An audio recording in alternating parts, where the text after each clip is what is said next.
But yes, he would have been in great shock. Has he contacted you any since? I mean, is he still driving that route? Do you know? Or, I got to be honest with you, I got the email from him yesterday. Oh, so you haven't had time. I responded today to him. I'll probably hear something again tomorrow. But this was a very depth.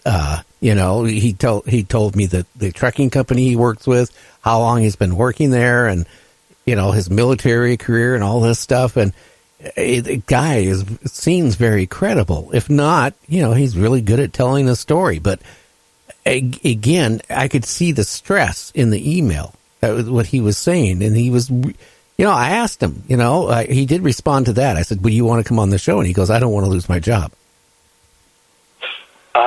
So he's still willing to drive for them. Well, he's a brave man. I'm not so sure I would be. All this stuff seems to happen at night so often, or in very isolated, lonely places. And it does make you wonder if these things are avoiding humanity population centers for that reason. Bigfoot up in the mountains and in places, are they responsible for the disappearances in the national forests or parks, or is it something else? Is it UFOs? Are Bigfoot somehow related to UFOs, as the X-Files showed in one of their TV shows? It's hard to say. We just don't have enough information. But to get back to the Mothman, there always seems to be this recurring theme that people are terribly frightened and that the visage of the thing is horrible to look upon, that it is truly terrible and ugly. And it's about as close to equating something to evil as one can get. It's a bit like gargoyles that you see on cathedrals in Europe. I mean, there's certainly hideous creatures. Well, I think so, because the guy said, quote unquote, it was uglier than the monster in Jeepers Creepers. Now, while we've been talking, I brought up the picture, a lot of pictures, you can see that creature in Jeepers Creepers. It was darn evil looking, ugly, scary. Mm-hmm. And to see something like that, just off your, windshield, like 10, 20 feet, that would be terrifying. You think? I think know. It would be. And of course, we do see it through preconceived notions. I mean, if a born-again Christian, evangelical Christian, were to see something like this, they would be certain, absolutely certain, they were seeing a demon. A zoologist might think he's seeing some new undiscovered type of hominid or animal. The average person might think they're seeing some kind of an alien. It just depends on your perspective and background, how you view it. And we view everything through filters of preconceived notions. And, of course, with these cryptids, we're doing the same thing with Mothman, for instance. We're all seeing it through preconceived notions. If you're a primitive society, it may be a demon. If you're a more advanced society, you might think it's an alien. Someone else might just think it's a monster. In England, they thought it was a vampire. Well, the media didn't help there because they were the ones who started calling it the Highgate Vampire. But and at the time, the Hammer movies were very popular, again, with vampires and all that sort of thing. But again, preconceived notions, preconceived filters, mental filters. So how do we get to the truth of it? How do you get around all that preconceived stuff, get that out of the way, and see what they're really seeing? That's the hard part. Me, if I had the time, the first thing I would do is start looking at these sightings, like this the trucker just had. Is there any animals that went missing? Is there any mutilations that happened within a day or two of that? Or UFO sightings, and try to put the dots together. Because maybe people lost some dogs or sheep or, over in Eugene, Oregon, that's kind of like farming area in a lot of those areas too, if I remember right. Yeah, same in Nebraska, ranching areas and farming areas, more farming than ranching probably, and so the same sort of thing. But yes, your approach is exactly the one I would want to take. I would want to research it, the surrounding information about it, any data that might somehow corroborate or be coincidental even with regard to the sighting. That is what I do. That is how I approach these subjects. I want answers. I want to know. And the only way you're going to do that is by researching it. And even then, you might not get the answers. Often I don't. But you do get more information, and I think you do get a better idea of what you're dealing with. What do you think we actually are dealing with?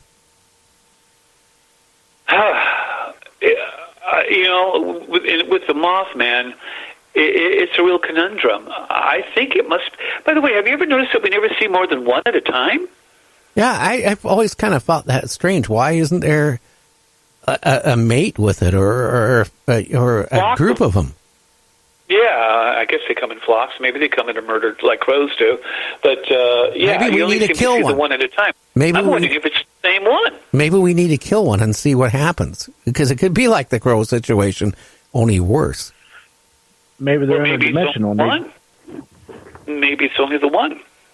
Yeah, that's a possibility. We'd find out really quick. At least then you'd have a body to take to. Again, you see one, you shoot it, and you find out it's some guy. It was dressed up in a costume. But, that's the scary thought in my mind. But then again, if a guy in a costume can levitate off the ground or fly next to a truck doing 60 miles an hour and just like stare at you, then take off, I don't know. It's kind of strange.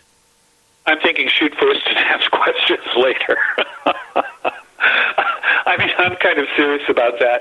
If you have something horrible coming at you, I mean, if someone's doing a practical joke on that level, then they kind of deserve what they get.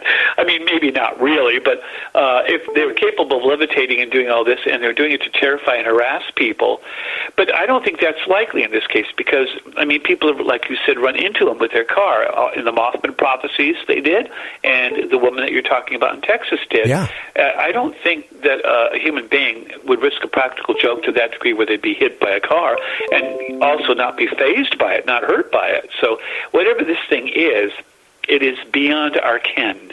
And so I think I'd have to say, if I was really pushed on the issue, I'd have to say alien, because I have a feeling that it's flying through an artificial means, and that it probably came from a world where it can fly.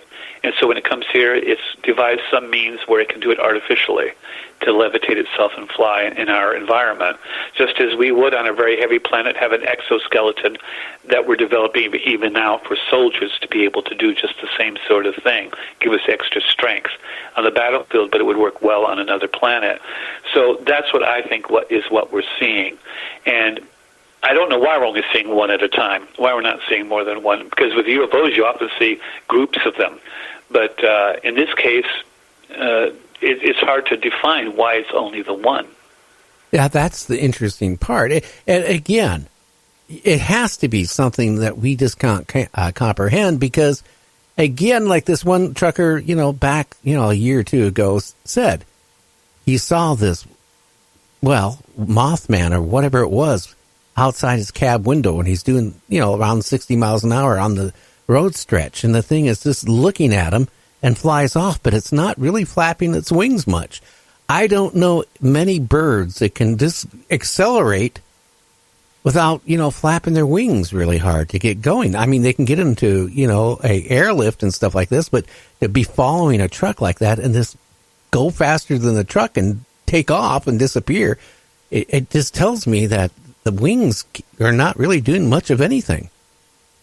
Well, the couple in Point Pleasant were with another couple in the car, and they were racing down the highway when they saw one standing in the field, and then it came after them.